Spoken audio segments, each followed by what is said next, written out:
한 주 동안 잘들 지내셨습니까? 아멘.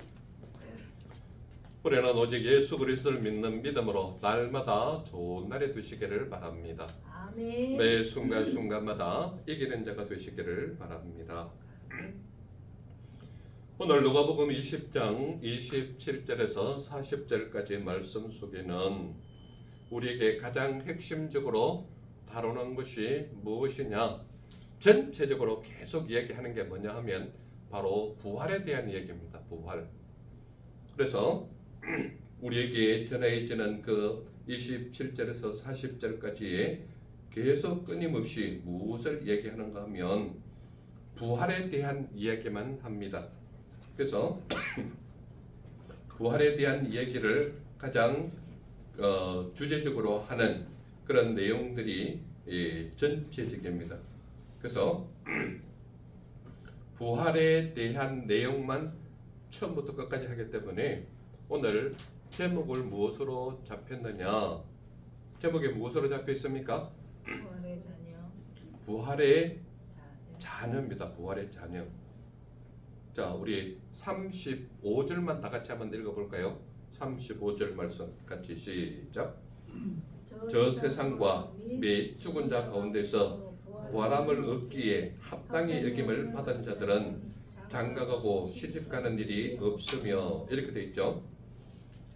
부활에 합당한 자녀가 바로 오늘 주된 주제입니다. 그래서 오늘의 제목이 바로 무엇이냐? 부활의 자녀입니다. 부활의 자녀. 여러분들이 알고 있는 부활은 어떤 자가 부활한다고 생각하십니까? 서은씨, 어떤 자가 부활해요? 자, 부활에 합당하다라고 얘기하는 자는 어떤 자가 부활에 합당하다고 여러분들은 생각하십니까? 주님의 부활을 믿는 자. 주님의 부활을 믿는 자. 그 말은 말씀대로 믿는 자입니다. 말씀대로 믿는 자. 그 말은 예수 그리스도가 우리를 구원하시는 하나님이시다라는 것을 인정하는 자가 부활에 합당한 자입니다. 그러므로 적어도 부활의 자녀 또는 부활에 합당한 자 이렇게 여기는 자는 어떤 자냐? 제일 먼저 가장 기본적인 것이 무엇이냐면 예수 그리스도를 믿는 믿음의 사람이라는 거죠. 믿음의 사람. 그리고 예수 그리스도가 가르치는 말씀에 전적으로 순종하는 자 이렇게 볼 수가 있겠죠. 그리고 하나님의 말씀에 기록된 것을 인정하고 따르는 자 이런 자가 바로 부활에 합당한 자다 이렇게 볼 수가 있습니다. 그런데요, 오늘 본문 속에서 가장 핵심적으로 묻는 주제가 뭐냐 하면 부활 뒤에 누구의 아내가 되겠느냐라는 질문이 가장 먼저 나옵니다. 우리 33절 말씀 한번 읽어볼까요? 33절 말씀 다 같이 시작. 일곱이 다 그를 아내로 취하였으니 부활 때에 그 중에 누구의 아내가 되리이까? 네, 누구의 아내가 되리이까? 자, 이 내용이 무엇 때문에 이런 질문이 나오는가 하면요, 사두개인이라고 하는 사람이 있는데 우리가 20장을 증거하면서 바리새인이나 사두개인이나 서기관들과 장로들과 대제사장들이 끊임없이 예수님을 무너뜨리려고 하는 거예요. 그래서 예수님에게 전반부에 제일 처음에 나타나는 것이 뭐예요? 당신은 누구 권위로 이런 말을 전하느냐? 그러니까 권위, 그 권위가 어디에서 왔느냐? 누구에게 받았느냐? 이 질문입니다. 그리고 두 번째로 나타나는 게 뭐예요? 두 번째로 장로들과 대제사장들이 아예 예수님을 꺾으려고 뭐라고 질문합니까? 우리가 세금을 내는 것이 합당합니까? 아닙니까? 이런 질문을 하는 겁니다. 그래서 데나리온 하나를 가져오라 그러죠. 데나리온에 누구의 얼굴이 찍혀 있다고 얘기합니까? 가이사의 얼굴이 거기에 있다 이 말입니다. 그래서 예수님은 뭐라고 가르칩니까? 가이사의 것은 가이사에게, 하나님의 것은 하나님께 이렇게 내라 이것을 이야기하는 겁니다. 그러니까 옆에서 듣고 있던 사두개인들이 강력하게 이번에는 꼼짝없이 한번 넘어지게 하겠다. 그래가지고 부활 교리를 들고 나온 겁니다. 이 사두개인들이 뭐라고 하느냐 하면 부활이 없다고 주장하는 사두개인 중 어떤 이들이 와서 물었다라고 말하고 있습니다. 자, 그 내용이 바로 27절 시작하는 부분에서 바로 그 질문을 합니다. 자, 그런 의미에서 우리 27절, 28절을 같이 한번 읽어보겠습니다. 27절, 28절 같이 시작. 부활이라고 주장하는 사도개인 중 어떤 이들이 와서 물어 이르되 선생님이여 모세가 우리에게서 주기를 만일 어떤 사람이 형이 아내를 두고 자식이 없이 죽으면 그 동생이 그 아내를 취하여 형을 위하여 상속자를 세울지니라 하였나이다. 네. 쉽게 이야기하면 사두개인은 부활의 교리를 믿지 않습니다. 자, 저에게 주목해 주시기 바랍니다. 율법 교사들이 누가 제일 많다 그랬어요? 이스라엘 백성 중에 바리새인들이 제일 많아요. 왜냐하면 바리새인들은 하나님의 율법을 깊이 연구도 하고 그 말씀에 실천을 하기 위해서 어떻게 한다고 얘기합니까? 일주일에 3일은 금식 기도를 한다 그랬습니다. 그리고 내가 기도 합례하고 어떻게 한다고요? 사람들이 많이 다니는 성문 입구에서 손을 이렇게 얹어놓고 주여, 그러니까 사람들이 보는 기도를 하는 거죠. 이게 바로 외식하는 자라고 얘기를 하는 겁니다. 그러니까 바리새인들의 삶 속에는 언제나 무엇이 있는가 하면 내가 얼마나 하나님을 잘 섬기고 그것을 지키기 위해서 일주일에 3일 정도는 금식을 하는 그런 모습을 꼭 하고 있다라는 걸 보여주는 겁니다. 그런데 그 유대인들 중에서 바리새파가 있고 사두개인이 있고 서기관들이 있고 장로들이 있고 대제사장들이 있는데 그 중에 사두개인들은 무엇을 믿는가 하면 구약에 있는 모세 오경을 철저하게 지키는 사람들입니다. 그리고 그 나머지 성경은 별로 인정하지를 않아요. 그래서 사두개인들은 철저하게 무엇을 주로 따르느냐? 모세 오경을 철저하게 따르는 사람들입니다. 그래서 그들은 무엇을 믿는가 하면 모세 오경 안에 있는 믿음과 윤리와 도덕에 관한 것은 굉장히 집중을 합니다. 그런데 영적인 일과 그 외에 부활에 대한 그런 내용이 있다 그러면 그런 인정하지를 않아요. 좀 독특하죠? 유대인들 중에서도. 바리새인들은 철저하게 하나님의 말씀대로 살겠다 그래가지고 율법을 깊이 연구해가지고 좀 속된 말로 안식일 날 하나님을 예배하는 때에는 일정한 거리를 둬가지고 그 거리를 벗어나면 율법을 어겼다 그래가지고 엄청난 가해를 하거든요. 그게 바로 바리새파들입니다. 그래서 그들은 말씀을 쫓아 살겠다고 꼭 지키는 것이 일주일에 3일 정도는 금식을 하고 사람들 앞에서 기도하는 모습을 일부러 막 보이고 이런단 말이죠. 그러니까 믿음의 행위, 겉으로 드러나는 모습, 율법을 지킨다는 그런 의의 모습을 철저하게 지키려고 하는 데가 바리새인이고, 사두개인들은 어떤 쪽이냐 하면 모세 오경을 전적으로 신뢰하면서 그들이 신뢰하는 부분이 어떤 거냐? 믿음과 윤리에 집중되어 있습니다. 믿음과 윤리에 집중하다 보니까 무엇을 소홀하게 여기느냐? 영적인 일과 부활에 대한 교리 자체는 우습게 여기는 거예요. 신뢰하지를 않아요. 그리고 부활이 있다라는 자체도 인정하지 않는 쪽이 어디냐? 사두개인파입니다. 그래서 부활이 없다고 주장하는 사두개인들이 무엇을 들고 나왔느냐? 모세가 가르친 그 율법을 이야기하는 겁니다. 모세가 얘기하는데 모세의 글에 이런 게 적혀 있다는 얘기입니다. 만일 어떤 사람의 형이 아내를 두고 자식이 없이 죽으면 그 동생이 그 아내를 취하여 형을 위하여 상속자를 세울지니라 라는 글이 모세가 가르친 율법 속에 이 내용들이 있는 겁니다. 그러니까 그 당시에는 이스라엘 백성들이 철저하게 지키는 것이 무엇이냐면 하나님께서 너희는 젖과 꿀이 흐르는 가나안 땅으로 가라 했기 때문에 가나안 땅에 가서 철저하게 지파에 따라서 12지파에 고루 맞게끔 그 땅에 맞는, 그러니까 그들의 숫자에 맞는 적정한 땅을 분배해가지고 이 땅은 유다파, 이쪽은 베냐민 지파, 이쪽은 뭐 또 누구파 이렇게 해가지고 땅을 이렇게 분배해 줬단 말이에요. 그러니까 그 땅은 하나님께서 허락하신 그런 은혜의 땅이다 그래가지고 그 땅을 철저하게 지키는 겁니다. 그런데요, 여러분들 구약성경 잘 읽어보시면 아시겠지만 그 중에 어느 한 지파가 장자 되는 사람이 아들을 낳지 못하고 딸만 있어가지고 이 딸이 뭐라고 얘기합니까?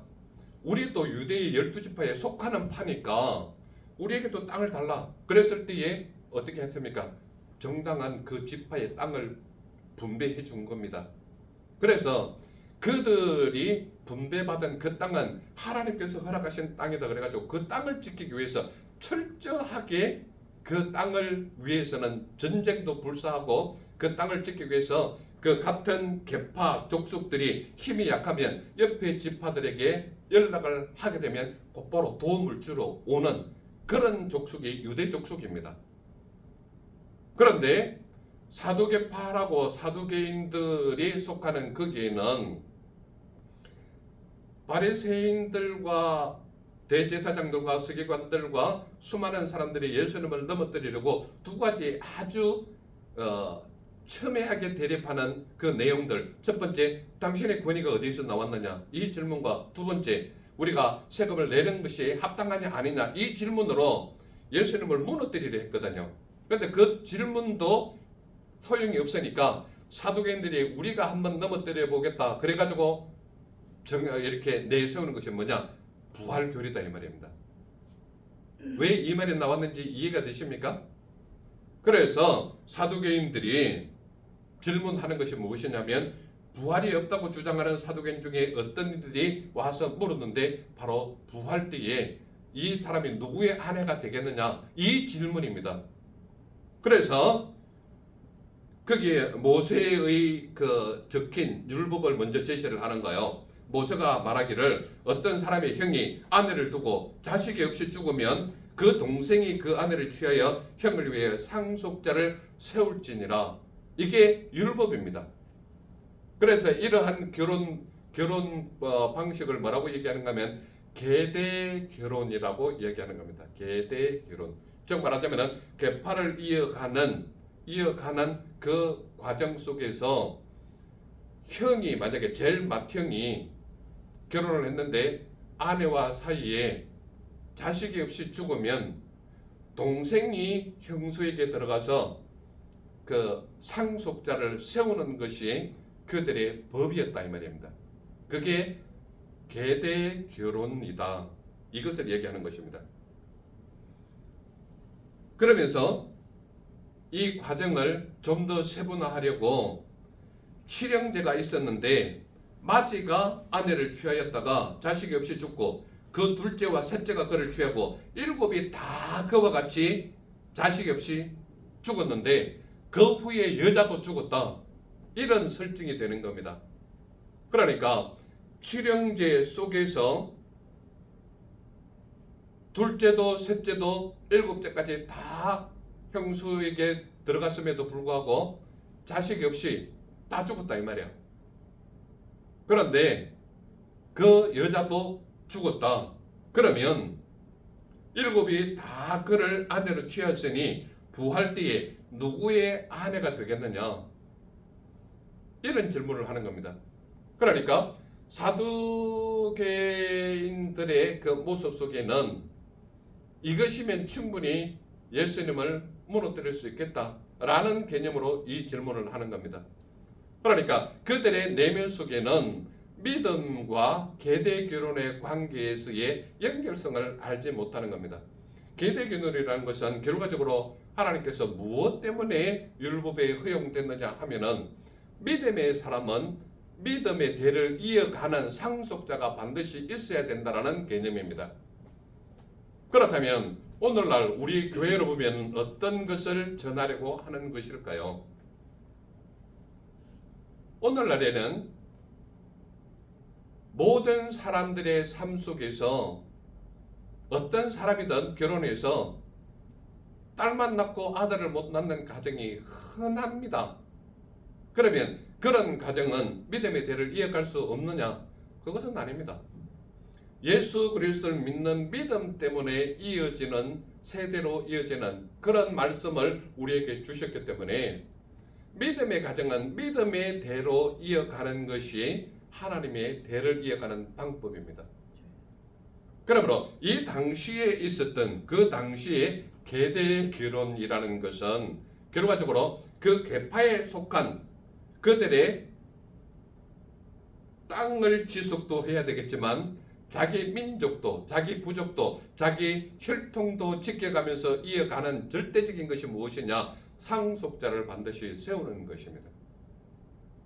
만약에 우리 교회에 비유한다면 믿음의 상속자가 계속 연결되어야 된다 이 말입니다.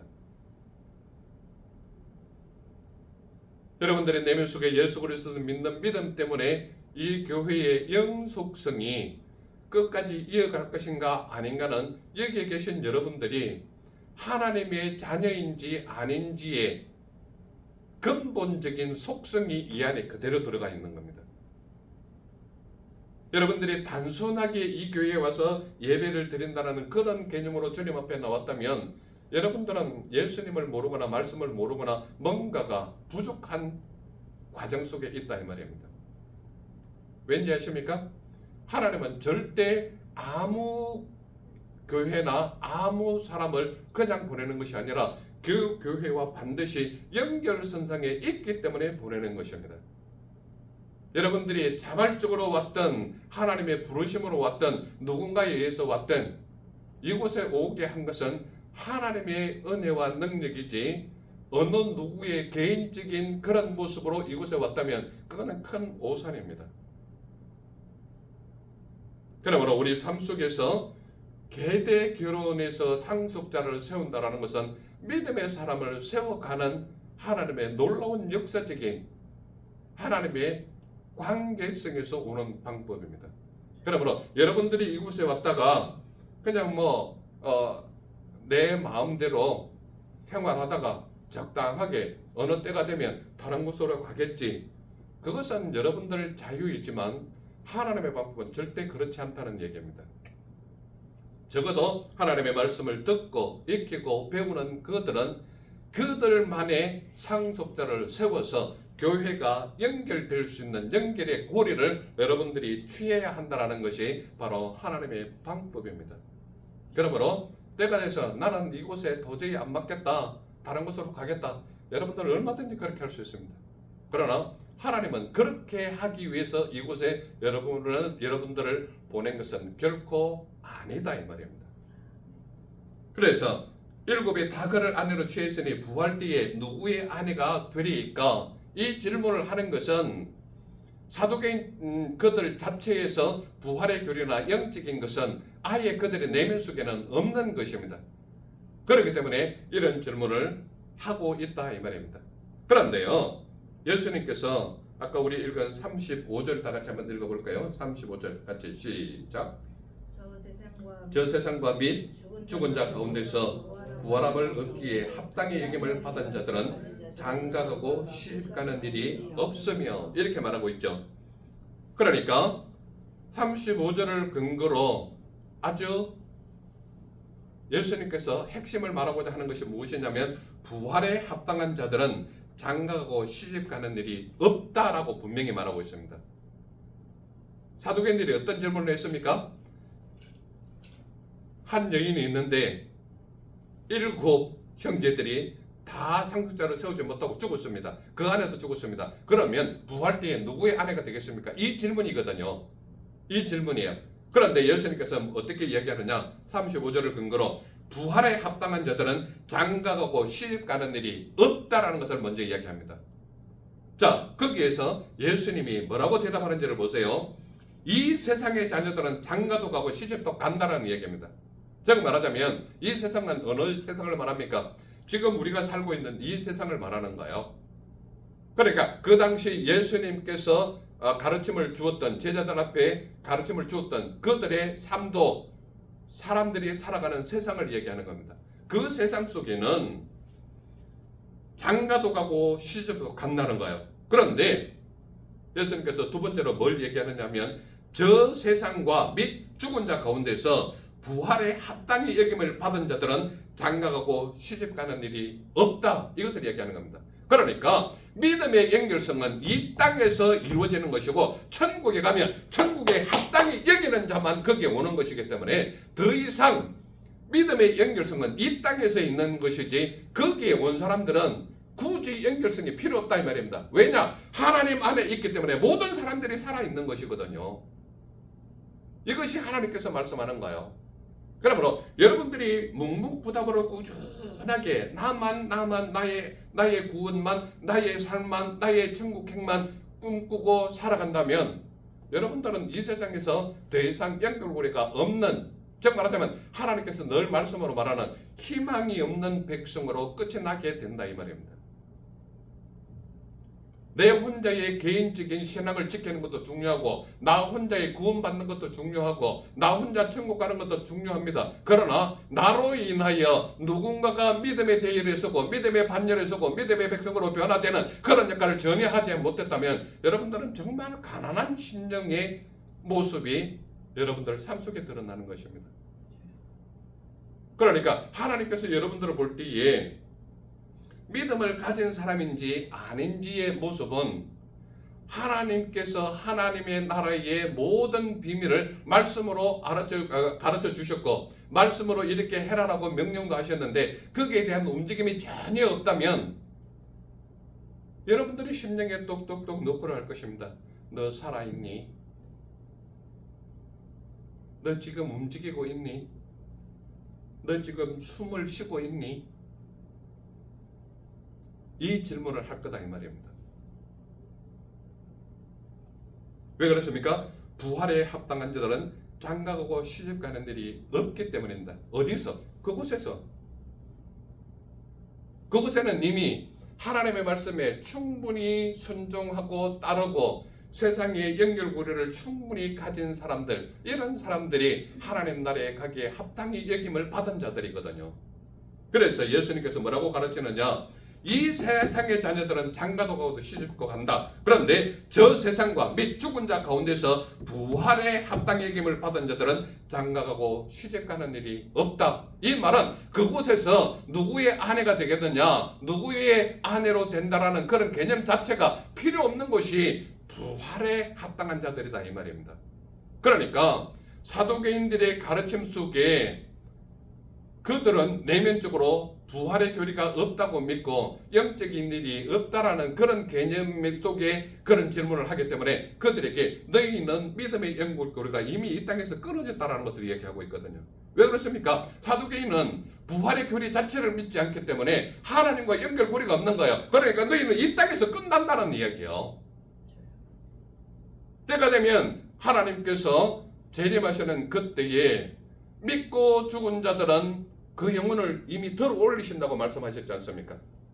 그리고 예수님께서 재림하는 그때에 살아있는 사람은 어때요? 살아있는 채로 들어 올림을 당해서 영화로운 몸으로 변화된다 그랬지 않습니까? 그러므로 우리가 말씀 안에서 말씀이 온전히 순종하고 그 말씀에 내가 전적으로 의지한다면 무엇을 해야 되느냐? 저 세상에 갈 수 있는 합당한 자가 어떤 자인가 이 세상에서 분명히 알아야 되는 거예요. 하나님의 말씀에 연결고리가 없고 하나님의 나라의 복음이 전혀 전달되지 아니하고 하나님과 관계없는 삶, 나만 오히려 구원받고 나만 오히려 천국에 가겠다고 고집하고 있고 나만 믿음의 생활을 한다라고 생각하는 이게 얼마나 불성실한 믿음의 태도냐 이 말입니다. 그것이 바로 연결고리에서 나타나는 겁니다. 그래서 예수님께서 가르치기를 저 세상과 및 죽은 자 가운데서 부활의 합당의 여김을 받은 자들은 장가가고 시집가는 일이 없다라고 분명히 말하고 있는 것입니다. 그리고 예수님께서 핵심적으로 말씀하시는 게 있습니다. 어떻게 말하느냐? 그들은 다시 죽을 수도 없다. 왜 그렇습니까? 완벽한 생명을 취하였기 때문에 그곳의 생명은 영원한 생명을 가지는 거예요. 그러니까 죽고 싶다고 해서 죽을 수 없는 곳이 천국이다 이 말입니다. 그리고 천국에서 완벽한 기쁨과 즐거움과 감동 속에서 생활하기 때문에 그곳에서 죽고 싶다라고 생각하는 사람은 단 한 사람도 없다. 왜냐? 내가 이곳에 온 자체가 너무나도 감사하기 때문에. 그래서 그들은 다시 죽을 수도 없다라고 분명히 말하고 있습니다. 왜냐라고 묻는다면 첫 번째로 이는 천사와 동등하기 때문입니다.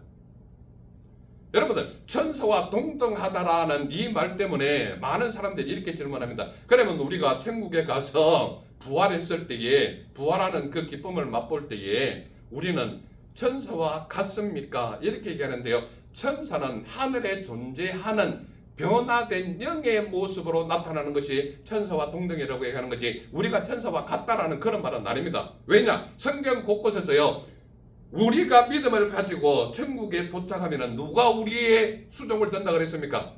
천사가 우리 수종을 드는 거예요. 그러니까 천국에 존재하는 영적인 존재로 나타난다는 것이 동등이지, 우리가 천사와 같다라는 그런 의미는 결코 아닙니다. 그래서 천사들은 누구를 부러워한다고요? 믿음을 가진 이 땅에 있는 사람들을 부러워하는 거예요. 왜냐? 천국에 가기만 하면 천사들이 우리의 수종을 들기 때문에 그렇다는 얘기입니다. 이 의미를 분명히 아셔야 되는 거예요.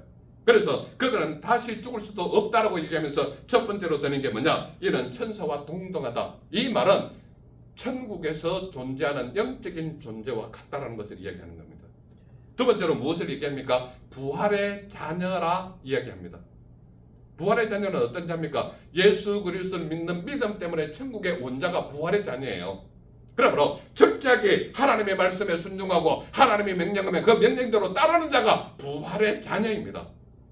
그러므로 말씀을 들었다면 말씀대로 내 행위가 나타나야 되고 믿음의 모습이 나타나야 되고 믿음의 삶이 내 삶 속에 적용되는 삶이 바로 순종하는 자입니다. 이런 자가 어떤 자냐? 부활의 자녀다. 이것을 얘기하는 겁니다. 세 번째로 나타나는 게 무엇입니까? 바로 하나님의 자녀이다라는 겁니다. 하나님의 자녀. 그러므로 예수님께서 그들은 다시 죽을 수도 없다라고 말하면서 세 가지를 드는데, 첫 번째로 이는 천사의 동등이요, 두 번째로 부활의 자녀요, 세 번째로 하나님의 자녀이기 때문이라고 분명히 말하고 있는 것입니다.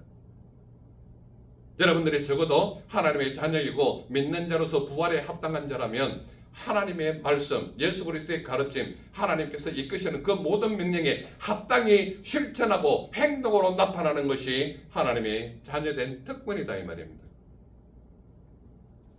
여러분들은 그 특권을 버리고 사시겠습니까? 아니면 세상을 향하여 세상의 기쁨으로 맛보면서 살아가시겠습니까? 하나님의 자녀는 하나님께서 주시는 특권을 받아 누리는 자의 삶이기를 소망하는 것입니다. 세 번째로 나타나는 것이 무엇을 말하고 있느냐? 하나님에게는 모든 사람이 살았다라고 말하고 있습니다. 어디에 있습니까? 38절입니다. 다 같이 한번 읽어볼까요? 38절 시작. 하나님은 죽은 자의 하나님이 아니요 살아있는 자의 하나님이시라. 하나님에게는 모든 사람이 살았느니라 하시니. 예수 그리스도를 믿는 믿음의 사람은 믿는 순간 성령의 인을 치신 사람이 바로 예수 그리스도를 믿는 믿음의 사람입니다. 그러므로 예수 그리스도를 믿는 믿음의 사람은 죽어도 죽지 아니하는 영을 이미 입었다 이 말입니다. 예수 그리스도를 믿는 믿음이 나를 살렸기 때문에 나는 여전히 육신의 몸을 입고 이 세상을 살아가지만 내 소속은 어디입니까? 하늘나라거든요. 내가 죽은 자의 삶이 아니라 살은 자의 삶이거든요. 그러므로 나는 영원히 죽지 아니하는 생명의 씨앗을 잉태하고 살아가는 거예요. 내 속에는 예수 그리스도의 영이 나를 지배하고 있는 거예요. 그러면 어디를 가든지 간에 예수 그리스도의 말씀이 나와야 되고 예수 그리스도의 이름이 증거되어야 되고 예수 그리스도의 향기를 바라는 것이 믿는 자의 삶이라는 거예요. 그러므로 내가 어디를 가든지 두려워하지 않을 것은 하나님이 나와 함께 하심이라 이 말씀이거든요.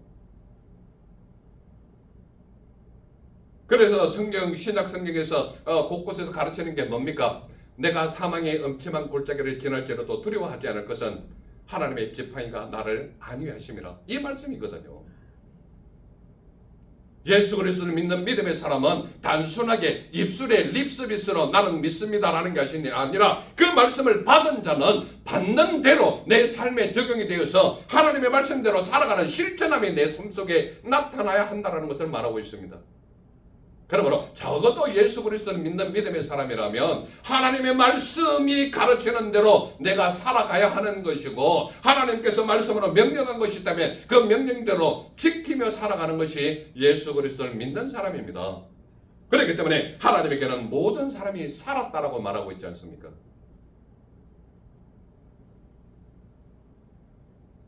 하나님에게는 모든 사람이 살았다라고 증거하면서 첫 번째로 우리에게 알려주는 것이 뭐냐? 죽은 자가 살아난다는 것은 모세도 가시나무 뜰기에 관한 글에서 주를 아브라함의 하나님이요 이삭의 하나님이요 야곱의 하나님이시라 칭하였다라고 말하고 있습니다. 모세가 누굽니까? 모세오경, 창출 레민신, 창세기, 출애굽기, 레위기, 신명기, 이 모든 게 누구예요? 모세가 기록한 성경이거든요. 그런데 거기 말씀 속에 가시나무 밑에서 그가 타는 뜰기나무를 보았는데, 타는 뜰기나무가 가보니까 타서 사라져야 되는데 그대로 나무가 남아있는 거예요. 그게 무엇입니까? 하나님이 그곳에서 모세를 부르는 소명의 역사심을 받은 곳이 뜰기나무 아래거든요. 그런데 예수님께서 그 말씀을 드시면서 바로 영적인 일을 말씀하고 있는 거예요. 그런데 사두개인은 어떤 사람이라고요? 모세오경만 믿는 사람이에요. 모세오경만 철저하게 신뢰하고 믿는 사람이에요. 그러니까 예수님께서 사두개인을 가르치면서 뭐라고 얘기합니까? 너희는 모세오경을 믿으면서 모세오경의 실천을 모르고 있다. 이것을 가르치고 있는 겁니다. 뜰기나무 아래에서 그 타는 나무를 보았을 때 그것이 그 타는 나무가 실제적으로 나무가 탄다면 사라지고 없어져야 되잖아요. 다 타고 재만 남아야 되지 않습니까? 그런데 나무는 그대로 있고 불은 타는 거예요. 이게 누굽니까? 성령 하나님의 역사심이 그곳에 있었거든요. 그렇기 때문에 사두개인들을 가르칠 때에 죽은 자가 살아난다는 것은 모세도 가시나무 뜰기에 관한 글에서 주를 아브라함의 하나님이요 이삭의 하나님이요 야곱의 하나님이라 칭했다는 것을 말하고 있는 거예요. 그러면서 예수님께서 바로 뭐라고 얘기하느냐? 하나님은 죽은 자의 하나님이 아니요 살아있는 자의 하나님이다. 이것을 얘기하는 겁니다. 그러니까 모세도 지금 천국에 가 있다는 거예요? 지옥에 가 있다는 거예요? 하나님을 믿는 믿음으로 그는 이미 천국에 가 있다는 거예요. 그래서 하나님은 죽은 자의 하나님이 아니요 살아있는 자의 하나님이다. 이 말은 사두개인 너희들이 믿는 그 모세오경의 말씀이 모세가 뜰기나무를 봤을 때 그곳에 하나님이 뜰기나무에 불을 붙였다는 이야기입니다. 그러한 불을 보고도 너희가 영적인 일을 믿지 아니하느냐, 이 가르침이거든요. 세 번째로 나타나는 게 뭡니까? 하나님에게는 모든 사람이 살았다라고 말하고 있습니다. 하나님을 믿는 믿음의 사람은 이 땅에 살아있거나 또는 육신의 그 세력이 다하여서 하나님께서 부르시는 그때에 사람들은 죽었다고 얘기하지만 하나님은 하나님 안에 있는 사람이 죽었다고 얘기하는 겁니까? 살았다고 얘기하는 겁니까?